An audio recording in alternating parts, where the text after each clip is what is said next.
Love and money. How can you, as a woman, balance your emotional and financial well being in your relationship? With me today is Buhle Nxumalo, a financial planner at Alexforbes. Welcome, Buhle. Hi, Madla. Thanks for having me. Tell us a little bit about your background and experience and how that has taught you some lessons that we can learn from in balancing emotional and financial well being in our relationships. Well, I've been in the financial services industry for going on to 11 years now. So, Alex Forbes was my first, real job in the corporate world. And what I've learned from being a financial advisor is that, a lot of people's situations, of course, they have personal situations that are, no two cases are ever the same. What advice would you give women in relationships about finances? I love to, advise women that whether you're single or in a relationship, strive for financial independence. And what that can look like for a woman is, taking charge of your finances, seeking out that financial advice, professional financial advice with an accredited financial planner, not just through these finfluencers that you see online. Making sure that you are saving towards your retirement or your children's education and that you're saving adequately. And then making and remembering that as a woman, there are certain, financial, circumstances that you face because you're a woman. Things like, taking into account that you might take time off of work because of maybe you have for maternity leave, you've given birth to a child, or maybe, you've fallen ill and you need to take time off of work. Also keeping in mind that as a woman, you need to save longer because women generally live longer than men. So that's something very important to look into. And then obviously covering yourself adequately through the, life cover or disability or critical illness so that if anything happens where you cannot work, that your children will be taken care of and you would be able to take care of yourself as well. And most important, lastly, is having a will in place that is up to date. Dating etiquette. Let's talk about it. How soon is too soon to start talking money and finances? It's never too soon. I mean, even from the first date, it's always that awkward thing. Okay, are we going to split the bill? Who's going to take care of it? Have you maybe forgotten your credit card? Hopefully not. And so it's as soon as you can, really. If you guys are starting to plan trips together, for instance, going on vacation, you need to make sure that are you both going to be able to take care of that bill for paying for your hotel or paying for your travel costs.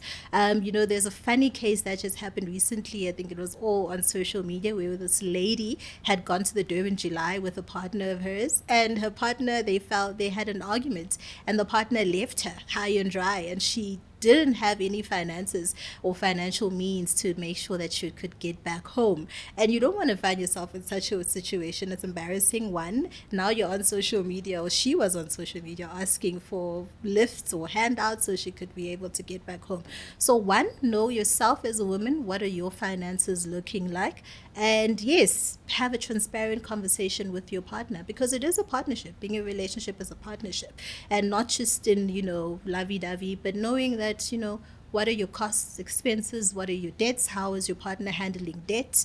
And those are very important things to take into consideration because they will affect you as a woman.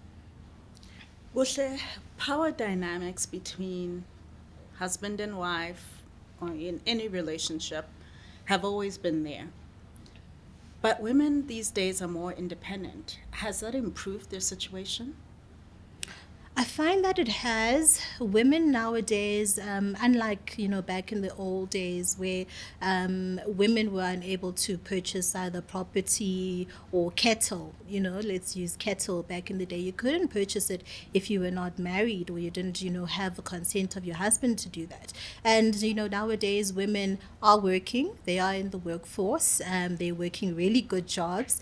They can get they're getting remunerated quite well. And sometimes you find that, if you're in a situation where you're earning more than your partner, sometimes a partner or a male partner might feel like they're being challenged or their ego might feel like, it's a bit bruised. And now it's that whole power dynamic of, gender roles. in your relationship, who takes care of what. If you are the provider now as a woman, or you're the breadwinner rather, where does the provider role now fall for your partner or your husband? And it can become a contentious situation, and sometimes it can lead to divorce. The biggest cause of divorce is finances. So, really, we are looking at a time in history where women and men are having to renegotiate the value that they bring to relationships. Buhle, what are some of the important things that a woman needs to keep in mind if she's not married at all, but decides she wants to live with a man, move in together? Yes, fight and sit. Front and Don't be sit, afraid to say yes. it. Yes, so cohabitation is the more legal term. So if people decide to live together and they're not married, they need to keep into consideration that you don't have the same legal rights as a married couple does. So what that means is that, should anything happen in the relationship, if the relationship ends or there is a death between yourself or your partner, you guys will be, caught without recourse, because there is no legal obligation between both of you. So, with you need to keep that into consideration. And I always advise my clients that if they're going to be moving in together and they're looking at having a long-term relationship between each other, then consider getting a cohabitation agreement. This is something that you can approach an attorney for. An attorney can help you draft this cohabitation agreement. And what would be in this cohabitation agreement is basically that, the terms of the relationship. What assets do you have in the relationship? What properties do you have? What assets belong to who? Pets? Does that include? The pets?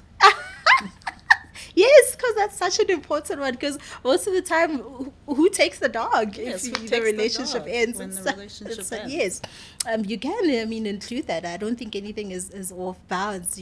So and that's what the cohabitation agreement is for. Is if the relationship does end, it also speaks on how do you separate those assets or those costs and liabilities that you guys had within the relationship. Buhle, another important topic is the one of marriage and what constitutes a valid marriage. We've seen a lot of cases in the media.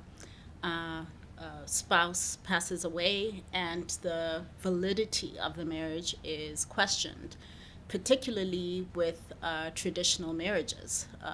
Is it enough that a letter was sent to the family? Is it enough that there was an intention to be married? Was lobola paid? At what point does the marriage become valid? That's a And what great is question. and what are it's- the different marital Yeah, regimes yeah. that we need to be aware of? That's such a broad topic, Matla, but I'll try my best to, just summarize it as best as I can. So, marriages are legislated by the Matrimonial Property Act, and what that says is that who is a spouse? Who is in a marriage and is considered a spouse? And a spouse, according to legislation, would be someone who is in a civil union or a customary union, or someone who is married according to, religious procedures or religious acts, or someone who is in a same-sex relationship or a heterosexual relationship where the courts would be satisfied that it was intended to be for the long term.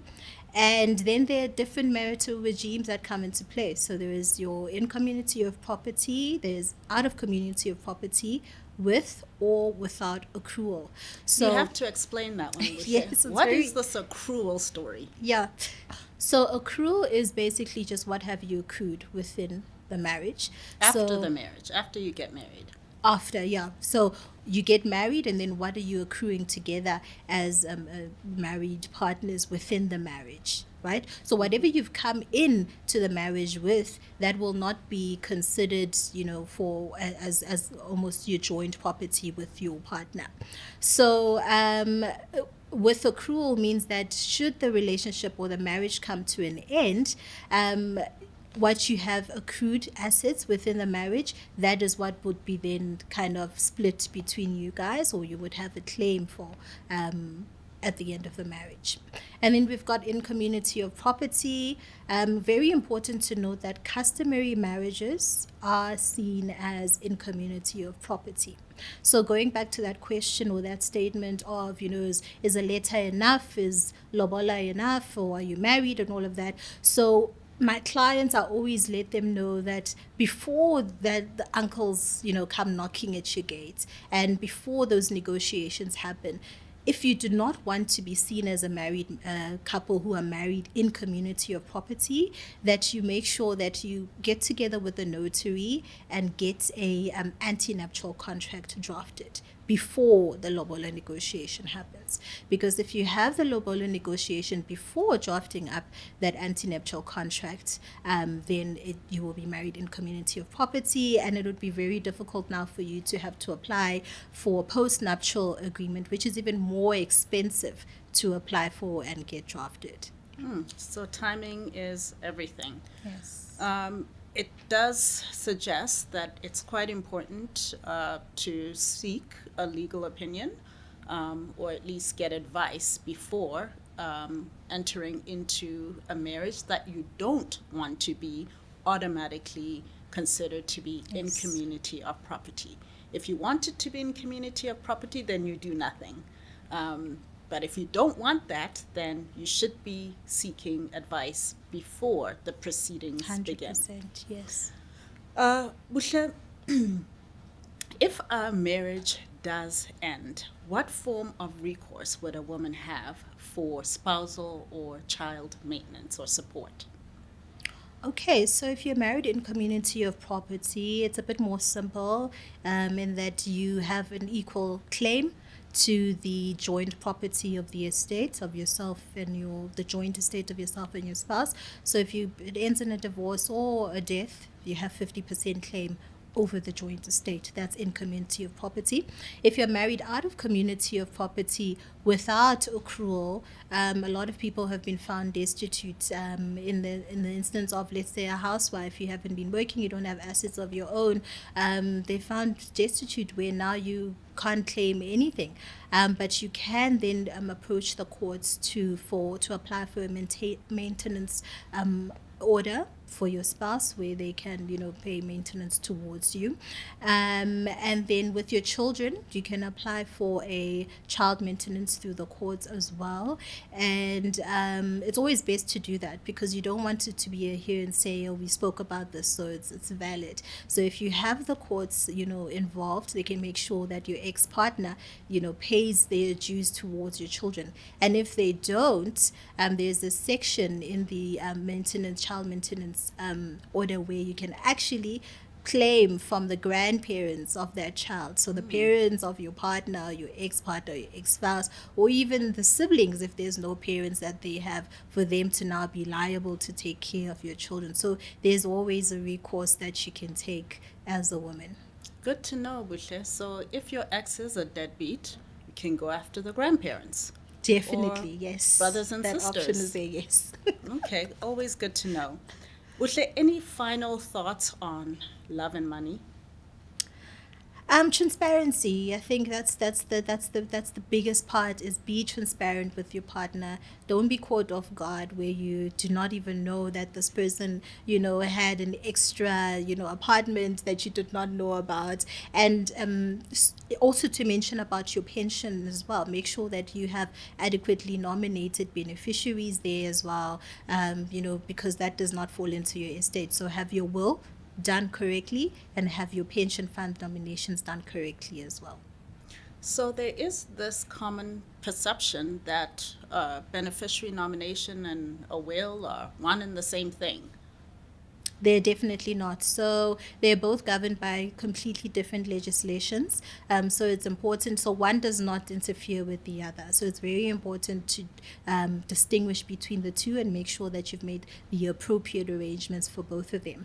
And I think another important thing also to keep in mind is that with your pension fund, though you would have nominated a beneficiary, keep it in the back of your mind that they are also what they call dependents. So what the trustees of the fund will do is they'll do an investigation to see if there are other dependents apart from who you have noted down as a beneficiary. So for instance, if you've omitted to put in an extra child in there that you had, that child would be able to come and claim through the Pension Funds Act, through Section 37C, of the Pension Funds Act. Thanks, Buhle. All very helpful. I'm sure that our viewers will find that information helpful in navigating love and relationships. Thanks, Buhle. Thank you, Madla.